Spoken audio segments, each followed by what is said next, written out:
Hi hello welcome to our channel. It's me నుకంబిక.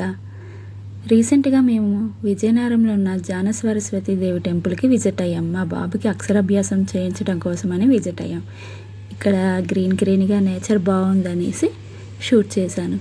Actually daily కూడా అక్కడ 3 బ్యాచెస్గా అక్షరాభ్యాసం చేస్తారండి. మనం చూసుకొని వెళ్ళే ముహూర్తం కాకుండా అక్కడ వాళ్ళు చెప్పే టైంకే చేస్తారు. మేము 8:15 కల్లా అక్కడికి రీచ్ అయ్యాము. ఇదేనండి టెంపుల్. అక్కడ బ్లూ కలర్ షాప్లో అన్నీ కూడా మనకు పూజకి కావాల్సిన అన్ని ఐటమ్స్ కూడా వాళ్ళు ఇచ్చేస్తారు. 165 రూపీస్ తీసుకొని ప్రతిరోజు కూడా 7:30, 8:30, 10 o'clockకి ఉంటుంది. మాది 7:30, 8:30 బ్యాచ్. 8:15 కల్లా వెళ్ళాము. లోపల ఆ విధంగా ఉంటుంది. పూజ సామాన్లు అన్నీ వాళ్ళే ఇస్తారు. పళ్ళాలు అన్నీ వాళ్ళే ఇస్తారు. 400 టికెట్ తీసుకుని లోపలికి వెళ్తే స్లేట్ పెన్సిల్స్ మీద కూడా వాళ్ళే ఇస్తారు. స్లేట్ పెన్సిల్ మీద ఓం నమః శివాయ అని కూడా వాళ్ళే రాసిస్తారు. పూజ అని చాలా వివరించి చాలా చక్కగా చెప్తారండి.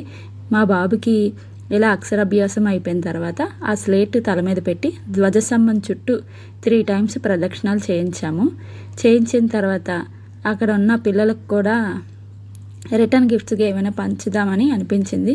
ముందే మాకు ఐడియా లేదు, ఏం పట్టుకెళ్ళ అవసరం లేదని ఏం పట్టుకెళ్ళలేదు. అక్కడ వెళ్ళాక చాక్లెట్స్ కొని అక్కడ ఉన్న పిల్లలకి అందరికీ కూడా చాక్లెట్స్ పంచాము. చాలామంది స్లేట్ పెన్సిల్స్ అవి పంచుతున్నారు. మీకు ఇంట్రెస్ట్ ఉంటే కనుక మీరు వెళ్ళేటప్పుడు ఇలా స్లేట్స్ కానీ బుక్స్ కానీ పెన్స్ కానీ ఏవైనా తీసుకువెళ్ళండి. చాక్లెట్స్ అయినా అలాగే పూజకి కావాల్సిన కొంచెం పువ్వులు అయితే తీసుకువెళ్ళాలండి. పూజ సామాన్లు అన్నీ ఇస్తారు కానీ ఆ పూజలోకి పువ్వులు పళ్ళు ఇవి మాత్రం ఇవ్వరు. మీకు వీలైతే అవి కూడా తీసుకువెళ్ళండి. మా బాబుకి అలాగా అక్షరాభ్యాసం అయిపోయిన తర్వాత పక్కనే ఉన్న శివాలయం టెంపుల్ కూడా ఉంటుంది.